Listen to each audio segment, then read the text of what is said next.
Good evening. It's a beautiful day in the neighborhood.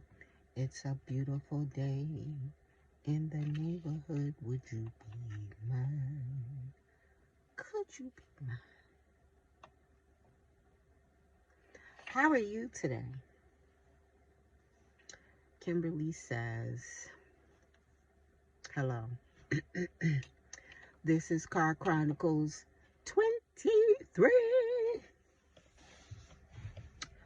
So, being a property owner, I'm feeling some kind of way because I don't really need a man to do the things that I need to do around the house, but it would be nice to have one. So I went out and I bought a lawnmower. As you can see from the last Car Chronicles, like a few of the last Car Chronicles I did.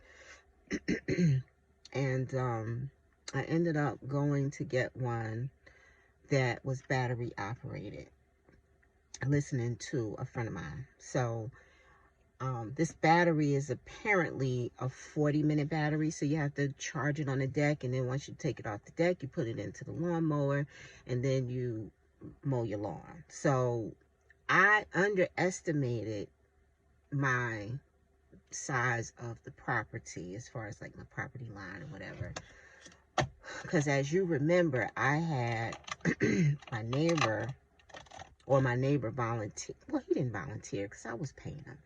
He mowed my lawn for some, for some ducats. I gave him like $35 and a bottle of E&J or whatever. So finally got this lawnmower here. It's the cutest little thing.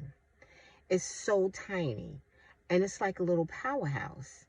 And so I put the battery in, and so I'm mowing the lawn, and I'm pushing because the blades are very dense.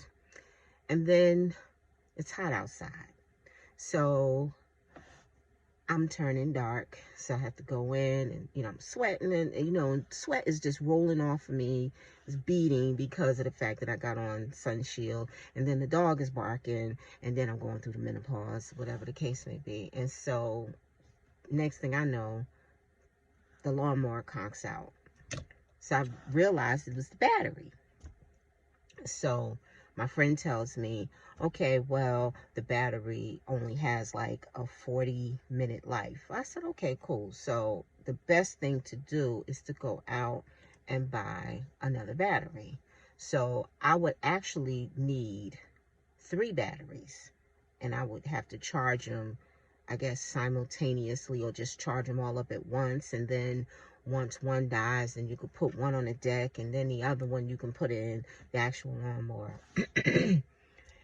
It took me 3.5 days to mow this freaking lawn because, number one, I underestimate the size of my property. The front part of my yard is very small. I can't even tell you the square footage that it would be. But then I forget that I have the sides and I have the back. Now, the back of my house has this mammy-made deck that was just a spur-of-the-moment thing by the original owner of the house. It is the most ghetto-fied. I mean, the thing actually is starting to dry rot. So I'm even afraid to have something like have an event and then have people sitting on it, or, walk up on it and then their feet cave in. On top of that, then another family moved in and they decided, hey, let's lay some plastic and some bricks down so we can put an above ground pool. So when they moved, they took the pool, I think, or they either dismantled the pool. So now it's like weeds growing in this big gigantic circle in the back, and then there's plastic coming up. Then let's talk about the stupid plank. It's like this concrete plank slab. I would say maybe 20, not even 20, maybe, oh gosh, maybe about 6 feet by 6 feet. That's just in the back, in the middle smack of the yard. that this guy decides, this is the original owner, by the way, that he decides he wants to put it smack dab in the middle of the yard. So when I'm mowing the lawn, oh, I got to go around it and I have to detour, and then I have to make like special, things going on just to get around this concrete slab that he put there, either for a smoker or a grill or one of those fire pits. I don't mind a fire pit, because if I'm going to put a fire pit outside in the back, I'm going to put it on something, or I'm going to be able to watch it, So it's like, by the time I ended up mowing the lawn, I had to lose like 25 pounds. So I figured if I go ahead and just mow the lawn at least once a week, I'll be down 100 pounds by the time it is time for me to host a friend of mine's wedding, which was the plan all along, because, I'm trying to go back on my diet. So me doing all this walking around, I can go ahead and lose the weight. So the thing is that it should not take me 3.5 days to mow my lawn. Now, had I stuck with my original plan, going to Home Depot, actually it was Lowe's. If I had gone to my original plan and going to Home Depot, I would have got the lawnmower with the plug. And then I wouldn't have to worry about the thing conking out on me, because I have like extension cords all over the place. I mean, this thing is cute and everything, and it has like a little bag in the back, and the only thing about the bag is that you got to remember to change it, because sometimes grass is wet, and I left the grass in there, and then all of a sudden when I finally decided to go out like a week and a half later, the grass was molded. It was like a big thing, and it was cicadas in it and all this other stuff. Look. So I'm, my Virgo is creeping me out, like I'm Virgoing, right? So now the dilemma is, after beautifying my yard, sweeping, getting up all the cicadas and all of this other stuff, now I got to get a hedge trimmer. So no matter how nice my yard looks, I got like these tall grass pieces growing up on the side of everything. Like, it's growing around the light post, or it's growing around the bushes, or it's growing around like the poles that's on my porch, or the edge. So I need an edger. Like, I'm telling you, you get what you ask for. You ask God, you know what, God, give me a house. And this is a lesson my bishop said.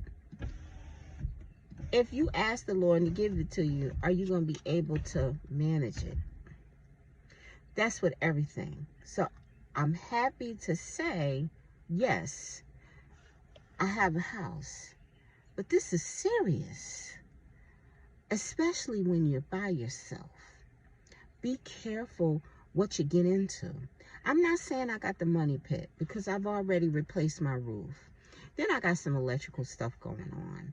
Then I see like there's some ants that's coming inside. So they must have like some kind of like nest or something in the walls, or whatever you want to call it. And the thing is, they're coming inside. And so now that I'm looking at how my counter is built, like my unit with the sink and the stove, is so mammy made. It looks like they just said, hey, let's put a Band-Aid over this so we can just sell it to some sucker. So now I'm spending most of my time fixing stuff. So I got this crappy deck with all of these things that shouldn't have been on the property. Then I got stuff falling apart in the house. When you buy something new, you want that newness to last forever. But if the reality is, the newness is only going to last you for 6 months until stuff start happening, like leaks. It doesn't even matter if you get a brand new house. I know somebody that got a brand new house, and all of a sudden they got leaking spots in the middle of the house. So when you ask God, I want a house, watch what comes with that. Not only are you supposed to ask God for the things that you want, You ask him for a plan to manage it. That's what Bishop James Nelson Jr. told me, or told the congregation at one time. Instead of me praying and saying, Lord, please put me in a house, I should have just said, you know what, Lord, I want a house, but you know what? I also want the wisdom and the finances to manage it. And I also would like a husband to help me maintain it. And, it ain't no big deal. Men come and go, but I want somebody solid in my life for other reasons as well. But like when I need stuff done, I would like to say, honey, look, just like when you get a car, high payments or regular payments, maintenance, because as soon as you drive the car off the lot, it depreciates in value. And so it's not like a house that's supposed to appreciate, because the house is appreciating, because depending on the sales of the house and depending on the market and depending on the mortgage rates, it might increase. So you have equity. That's a great thing. But see, people don't know what's going on inside. I'm trying to beautify. So when you ask God for things, ask him to help you manage it. So I'm not upset. I'm really not upset. I ask God for the gifts, and when he gives them to me, I forget to complete the sentence. So here, I always wanted to do public speaking, and then a friend of mine said, hey, do you want to MC and host my wedding? Absolutely. And I'm going to try my best to do what I can. I've been watching movies like The Best Man came on the other night. I was watching The Wedding Singer. I'm getting ready to watch The Wood. I got a couple of things going on here. So I asked God, look, help me be able to talk publicly and help me with public speaking so I can flow and just bless people with my talents.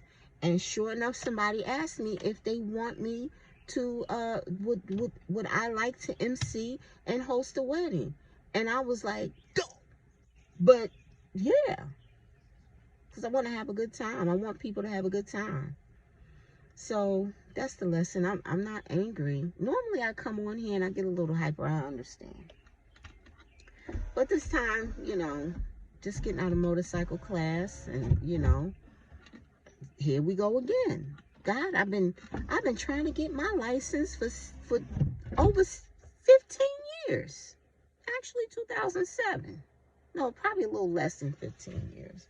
2007 was the last time I was on a motorcycle. But as a chaplain of a motorcycle and social club, I think it's my duty, and I think it's time for me to get on a bike. And I have a bike, but I have to get it fixed. But then again, here we go. Lord, I want my motorcycle license, but help me manage it. Help me get on the bike, ride safe, let people look and see after me, because taking a lesson at motorcycle colleges or community colleges, it helps you be a better driver. So I'm a great driver. It's different when you're on a motorcycle. So I'm asking God to cover me, and I'm also asking God to help me manage this motorcycle license so I can be safe like all my brothers and sisters out here. I've heard some very, very tragic stories of motorcycle crashes, and half of them wasn't even their fault. Some motorcycle crashes happen when people were pulled on the side of the road. So you just have to be more detailed in your asking, and more detailed in what you want. You have to complete the sentence. Lord, give me a lawnmower so I can mow my lawn. And I would also like 3 batteries and also a weed whacker and a lawn trimmer so I can maintain my yard in one day. I should not have to do it in 4. Lord, send me a man that loves me unconditionally. But he has to have all his teeth, a little stamina, so he can be able to do things around the house, hang up some things, fix a pipe, All of his teeth will be nice. No dragon breath. Be able to walk, love the Lord. Complete the sentence. Ask God what you want. Complete the sentence and make it detailed. Ask him how to manage it. You want to get married? Lord, I want the ring. But once I get the husband or once I get the wife, please help me manage it. So important. Anyway, it was good to vent. It was good talking to you. To all the people out here that's on the market, that's going for the home ownership, I wish you nothing but blessings, but know what comes with it. I gotta go. That was Car Chronicles number 23. I'll be back with Car Chronicles 24. I'm thinking as the days go by and the cicadas go away, I'm becoming more calm. I'm thinking that the cicadas, when they were surfacing, I think that might been a thing for the last few months as they were hibernating and coming to the surface of the earth, was something that was getting me a little aggy. Very attitude, very grumpy, very surly, but I'm doing better. Anyway, you have a blessed day. Blessed evening now. It's dark. Talk to you later.